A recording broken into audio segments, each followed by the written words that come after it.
जय हिंद दोस्तों, आपका स्वागत है मेरे YouTube चैनल डियर खाकी में। ये मेरे जो हिस्ट्री की जो मैं क्लासेस ले रहा हूँ अभी ऑब्जेक्टिव टाइप की, उसकी ये सेकंड क्लास है। मैं आपको ज़्यादा बड़ी क्लास नहीं दूंगा, आपको जब भी टाइम मिलेगा 10 मिनट भी अगर आपको टाइम मिलता है तो आप मेरी क्लास देख सकते हैं आराम से। तो आपका थोड़ा ज्ञानवर्धन होगा, ज्ञान बढ़ेगा और आपकी थोड़ी थोड़ी धीरे धीरे तैयारी भी होती रहेगी। क्योंकि वर्ग 1 की अगर अपन बात करें हिस्ट्री से, तो उसके लिए मेरे ख्याल से भी टाइम है 6-7 महीने। अभी MP टेट की बात करें तो अभी दिया नहीं है उन्होंने MP के कैलेंडर में, जो ESB निकाला है उसमें 1 की कोई बात नहीं है, वर्ग 1 की। तो हो सकता है इसके बाद दी जाए, तो अभी कोई दिक्कत नहीं है। अगर कैलेंडर में नहीं है तो शायद ही एग्ज़ाम हो, उसके बाद ही एग्ज़ाम हो सकता है। ठीक है, तो अपन आराम से धीरे धीरे जो यूथ पब्लिकेशन की बुक है उसे अपन पूरा कवर कर लेंगे, जो कि ऑब्जेक्टिव है। मैंने आपको बुक कवर पेज दिया है और भी मैं आपको लगा दूँगा। जो बाकी कवर पेज है मेरे, उसे मैं बीच में डाल दूँगा। ठीक है, आपको कवर पेज बता दूँगा कि ऐसा कवर पेज है, उसका आप ध्यान रखेंगे कि ये वाली बुक है और इससे पढ़ रहे हैं, तो आपको भी तसल्ली रहेगी कि हाँ हम एक अच्छी बुक से पढ़ रहे हैं। ठीक, तो आइए क्लास शुरू करते हैं। तो पहला क्वेश्चन अपना 15 क्वेश्चन तक अपन कर चुके थे और अगला क्वेश्चन अपना है जो मैंने आपको क्वेश्चन में दिया था कि आपका होमवर्क है, तो आई थिंक आपने सही से कर लिया होगा। और जो भी नए साथी जुड़ते हैं वो चैनल को सब्सक्राइब जरूर कर लें। ठीक, तो आइए उसका सोल्यूशन देखते हैं 15 क्वेश्चन का। ये 15 क्वेश्चन बताया गया था कि जो क्वेश्चन था उसमें बताया गया था सिक्कों की बात की गई थी। तो ये है आपका गुप्त शासकों के सिक्के। यहाँ पर अगर अपन देखें गुप्त शासकों के सिक्के पर चामर धारिणी का अंकन मिलता है। किसका? चामर धारिणी का अंकन मिलता है। और गुप्त शासकों में समुद्रगुप्त और कुमारगुप्त प्रथम दोनों के सिक्कों पर चामर धारिणी का अंकन पाया जाता है। समुद्रगुप्त ने कुल 6 प्रकार कुल 6 प्रकार के स्वर्ण मुद्रा जारी की हैं, जिसमें गरुड़ ध्वज मुद्रा सर्वाधिक प्रचलित मुद्रा थी। इसी प्रकार कुमारगुप्त ने सर्वाधिक 14 प्रकार की स्वर्ण मुद्रा जारी की हैं। कितनी? 14 प्रकार की स्वर्ण मुद्रा जारी की हैं, जिसमें अप्रतिज्ञ, मयूर, कार्तिकेय आदि प्रकार की मुद्राएं नवीन मुद्राएं थीं। ठीक, तो अगला क्वेश्चन है अपना जो 16वां क्वेश्चन है वो है हर्षचरित की बात करें अपन की। हर्षचरित के अध्याय में विभक्त है। हर्षचरित अध्याय में विभक्त है, मतलब कितने अध्यायों में, जिन्हें कहा जाता है, उन अध्यायों को क्या कहा जाता है? तो उन्हें कहा जाता है, जैसे कि आप देख पा रहे हैं, आंसर क्या होगा इसका? उच्छ्वास। उच्छ्वास पहला आंसर है।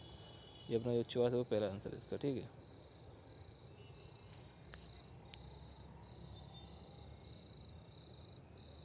तो बात करें अपन की हर्षचरित में कुल 8 अध्याय हैं जिन्हें उच्छ्वास कहा जाता है। प्रथम 3 उच्छ्वासों में बाण की आत्मकथा लिखी गई है। चतुर्थ उच्छ्वास में हर्ष का बचपन व राज्यश्री के विवाह का वर्णन है। 5वें में प्रभाकर वर्धन की मृत्यु का वर्णन है। छठे उच्छ्वास में राज्यवर्धन की मृत्यु व हर्ष की प्रतिज्ञा का वर्णन है। और 7वें में हर्ष की दिग्विजय यात्रा का वर्णन है तथा 8वें में उच्छ्वास में राज्यश्री की खोज का विवरण दिया गया है। ठीक है, तो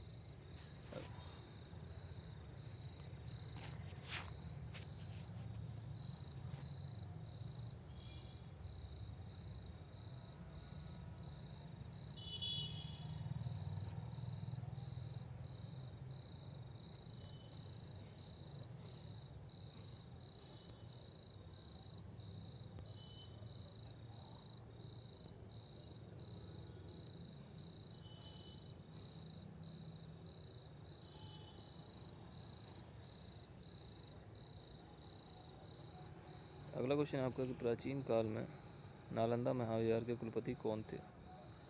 ये क्वेश्चन है, प्राचीन काल में नालंदा महाविहार के कुलपति कौन थे? क्योंकि मेरे पास डिजिटल बोर्ड तो है नहीं, मैं आपको कोशिश करता हूँ मोबाइल से ही अच्छे से पढ़ाने की कोशिश करूँ।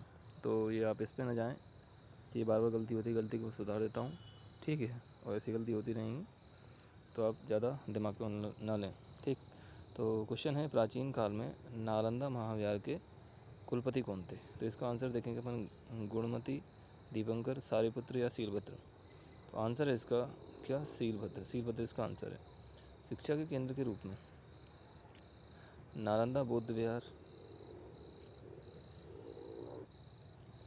तो शिक्षा के केंद्र के रूप में नालंदा बौद्ध विहार की स्थापना कुमारगुप्त ने 450 ईस्वी में करवाई थी। नालंदा में ही वेनसांग 18 माह रहकर योगशास्त्र का अध्ययन किया था। नालंदा विश्वविद्यालय के सबसे प्रसिद्ध कुलपति सीलभद्र थे, जो वेनसांग के समय उस विश्वविद्यालय के कुलपति थे। ठीक है, कौन थे? सीलभद्र, जो वेनसांग के समय, किसके? वेनसांग के समय, ये वेनसांग है, आप पेन देखते जाइएगा, चल रहा है वहाँ पे। उस समय विश्वविद्यालय कुलपति थे। सीलभद्र एकमात्र आचार्य थे जो सभी संग्रहों के ज्ञाता थे। नालंदा विश्वविद्यालय में चिकित्सा का अध्ययन अनिवार्य होता था, मतलब चिकित्सा का अध्ययन करना ही पड़ता था, ये जरूरी रहता था। ठीक है, तो अगला क्वेश्चन देखते हैं अपन। 18 क्वेश्चन अपना। स्वप्न वासव दत्ता, ये स्वप्न वासव दत्ता पुस्तक के रचयिता हैं, कौन है? भास। स्वप्न वासव दत्ता पुस्तक के रचयिता भास हैं, कालिदास हैं, सोमदेव हैं, अश्व घोष हैं। तो इसका आंसर है अपना ये भास। स्वप्न वासव संस्कृत साहित्य। ठीक, तो आपका इसका आंसर होगा आंसर नंबर ए, भास इसके रचयिता थे। संस्कृत साहित्य के क्या है? संस्कृत साहित्य के प्रख्यात नाटककार महाकवि भास का सबसे चर्चित नाटककार स्वप्न वासव दत्ता है, जिसमें एक अविरहणीय प्रेम की कथा का वर्णन किया है। महाकवि कालिदास ने अपने रचनाओं में इसके नाम का उल्लेख किया है। इससे सिद्ध होता है कि महाकवि भास कालिदास के पहले कवि या गुप्त काल के से पहले के माने जाते हैं। इनकी निम्न रचनाएं हैं। प्रतिम नाटक, कौन सी? एक तो प्रतिम नाटक, एक पंचराज और कर्णभार और उरुभंग और अभिरामक। ये गलत हो गया थोड़ा सा।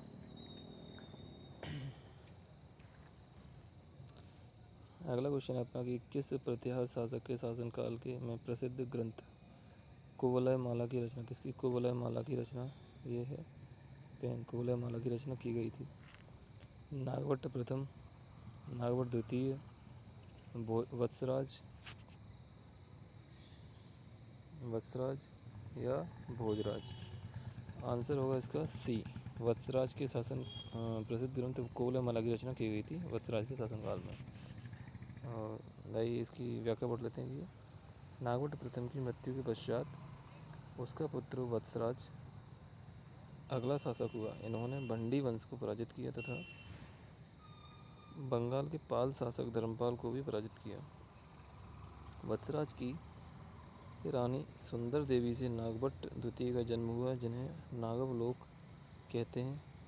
इनके समय में उद्योतन सूरी ने कुवलय माला और जैन आचार्य जिनसेन ने हरिवंश पुराण की रचना की। ये मैंने भी पढ़ रखी है, पढ़ता हूँ मतलब मैं, तो मैंने ये अंडरलाइन कर रखी है। ठीक है, तो आपको ये थोड़ा देखने में दिक्कत हो रही होगी, तो मैं आपको दिखा देता हूँ, एक मिनट रुकिए, है ना। तो ये है आपका, ये आपका जिनसेन लिखा है। क्या लिखा है?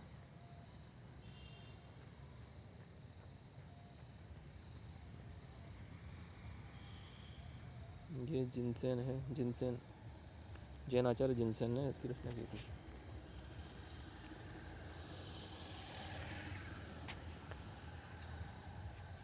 अगला क्वेश्चन अपना, इन मध्यकालीन राज्यों में किसके अधीन प्रांतों को भुक्ति प्रदेश और भोग में विभाजित किया गया था? पल्लव राज्य, चेर राज्य, अहोम राज्य और गुप्त राज्य। तो आंसर हो जाएगा इसका कौन सा? डी इसका करेक्ट आंसर है अपना, गुप्त राज्य। ठीक है, व्याख्या पढ़ते हैं। गुप्त शासन काल के समय प्रांतीय शासन व्यवस्था भुक्तियों में विभाजित थे तथा प्रत्येक भुक्ति के अनेक विषय होते थे। भुक्ति को हम वर्तमान समय में कमिश्नरी के समान कह सकते हैं भुक्ति को, और भोग को मौर्य काल में भोग कर को चुंगी कर कहा जाता था, जो आगे चलकर गुप्त साम्राज्य में भोग कर कहा जाने लगा था। मतलब चुंगी कर को मौर्य काल में चुंगी कर कहते थे, चुंगी कर को गुप्त काल में कौन सा कर कहने लगे थे? भोग कर। प्रांतों को भुक्ति देश या अवनी कहा जाता था। भुक्ति के शासक को उपरिक्त कहा जाता था। इसकी नियुक्ति सम्राट द्वारा की जाती थी। ठीक है, आई थिंक आपको समझ में आ रहा होगा। मेरी लैंग्वेज आपको ठीक है, अगर समझ में नहीं आ रही तो आप मुझे बता सकते हैं। ठीक है, आगे क्वेश्चन करते हैं अपन, बातचीत कम करेंगे, पढ़ाई थोड़ी ज़्यादा करेंगे, मतलब शॉर्ट वीडियो होगी और आपका काम भी हो जाएगा। मतलब ये सिर्फ 5 क्वेश्चन या 6 क्वेश्चन ना समझें इनको, आप कम से कम 20 से 25 क्वेश्चन समझें। ठीक, क्योंकि एक ही में जो व्याख्या होती है उसमें बहुत सारे क्वेश्चन निकल के आ जाते हैं। ठीक है, जैसे कि मौर्य काल में चुंगी कर कहते थे और गुप्त काल में उसको भोग कर कहते थे, तो अलग से क्वेश्चन निकल के आ गया। और अगला है 21वां क्वेश्चन, अगला क्वेश्चन है कि नीचे दिए गए कथन दिए जा रहे हैं, इनमें से पहला अभिकथन दूसरा कथन तर्क है। आइए देखते हैं। पहला है पुलकेशिन द्वितीय ने हर्षवर्धन को हराया, क्या ऐसा ही है? और आर इसका तर्क है कि वह उत्तरी भारत में अपने राज्य का विस्तार करना चाहता था। पुलकेशिन द्वितीय उत्तरी भारत में अपना राज्य का विस्तार करना चाहता था, ऐसा बोला गया है। तो देखिए आंसर कौन सा है? ए सही परंतु गलत, बी गलत है। क्यों? क्योंकि उत्तरी भारत में राज्य का विस्तार करना चाहता था, पुलकेशिन द्वितीय के बारे में बताया, तो गलत है। तो आइए व्याख्या देखते हैं कि हर्ष ने दक्षिण में साम्राज्य विस्तार के लिए वल्लभी जो कि सौराष्ट्र में है और सौराष्ट्र गुजरात में, ध्यान रखिएगा, आक्रमण किया। यह युद्ध ही हर्ष एवं पुलकेशिन द्वितीय के मध्य युद्ध का कारण बना। हर्ष का साम्राज्य दक्षिण में नर्मदा के तट तक फैला था। वातापी के चालुक्य पुलकेशिन द्वितीय ने, वातापी वंश का था चालुक्य, वातापी के चालुक्य मतलब चालुक्य वंश का था पुलकेशिन द्वितीय ने हर्षवर्धन को नर्मदा नदी के तट पर युद्ध में पराजित किया था। इस तथ्य का वर्णन रवि कीर्ति द्वारा उत्कीर्ण अभिलेख में 634 ईस्वी में किया गया था। ठीक है, तो आप देख पा रहे हैं मैंने भी अंडरलाइन कर रखा है क्योंकि मैं भी पढ़ता हूँ इसी बुक से और मैंने भी इसी बुक से पढ़ा है। तो आपको ऐसा ना लगे कि मैं आपको वैसे ही किसी बुक से पढ़ा रहा हूँ। ऑथेंटिक बुक है, अच्छा सोर्स है, मैं भी इससे पढ़ रहा हूँ, तो आई थिंक आपकी भी तैयारी से हो ही जाएगी। आगे आप देख सकते हैं किसी न किसी एग्जाम में IISSB, PGT, Haryana TGT, PGT, RPSC assistant professor, UKPSC Uttarakhand में, UP असिस्टेंट प्रोफेसर में आया हुआ है।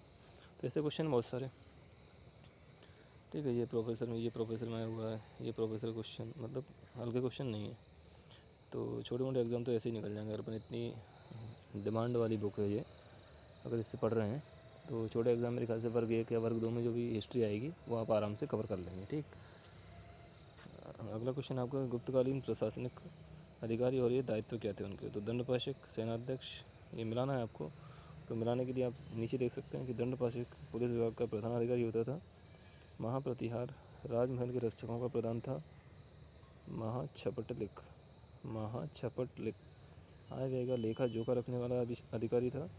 और महाबलाधिकृत ये सेनापति होता था, जो कि सेना का सर्वोच्च अधिकारी है, महासेनापति बोल सकते हैं उसका। ठीक, तो आई थिंक आपको क्लास थोड़ी ठीक लगी होगी, क्योंकि मेरी ये ज़्यादा मुझे ऑनलाइन क्लास पढ़ाने की आदत नहीं है, तो हो सकता है मुझसे गलती भी हो जाए। बाकी आप लोग मुझे बता सकते हैं कमेंट में आपको क्लास कैसी लग रही है, और मेरा एक्सपीरियंस भी मैं आपको बताऊँगा मुझे पढ़ा के कैसा लग रहा है। ठीक, तो ठीक है, फिर मिलते हैं अगली क्लास में। अगर ऐसी छोटी वीडियो के लिए शॉर्ट्स वीडियो देखें आप 10-15 मिनट की, और उसमें आपके 20 से 25 क्वेश्चन हल होते हैं, तैयार होते हैं, तो मुझे नहीं लगता कोई इसमें ख़राबी है। ठीक है, मैं और आपके पास भी कभी कितना भी टाइम हो, 10-15 मिनट तो आप निकाल ही सकते हैं अपने लिए। ठीक है, आराम से आप तैयारी भी कर सकते हैं। इससे क्या होगा, आपके 10-15 मिनट वेस्ट भी नहीं होंगे। मेरा टाइम पास नहीं हो रहा, चलो ये वीडियो देख लेता हूँ, 10-15 मिनट आपकी वीडियो कंप्लीट हो जाएगी, है ना। तो आपका टाइम भी ख़राब नहीं होगा, धीरे से आपको पता भी नहीं पड़ेगा, और आपके बहुत सारे क्वेश्चन तैयार भी हो जाएंगे हिस्ट्री के। ये बहुत ज़रूरी है उनके लिए जो सोचते हैं कि यार हिस्ट्री बहुत बड़ा सब्जेक्ट है, बड़ा सब्जेक्ट, लेकिन पढ़ते हैं तो फिर क्या बड़ा छोटा देखना, है ना। सिलेबस तो सबका ही बड़ा रहता है, लेकिन अगर तैयारी कर रहे हैं और जॉब लेनी है तो फिर छोटा बड़ा का मत सोचिए, कंपटीशन की मत सोचिए कितना कंपटीशन है। अगर कंपटीशन की सोचने लग गए कि बहुत कंपटीशन है, तो फिर कंपटीशन में आने का कोई मतलब नहीं है। समझ रहे हैं आप लोग? ठीक है, फिर मिलते हैं आप सभी से अगली क्लास में। जो भी नए साथी हैं वो चैनल को सब्सक्राइब जरूर कर लें, लाइक ज़रूर करें। ठीक, तो चलिए, धन्यवाद, जय हिंद।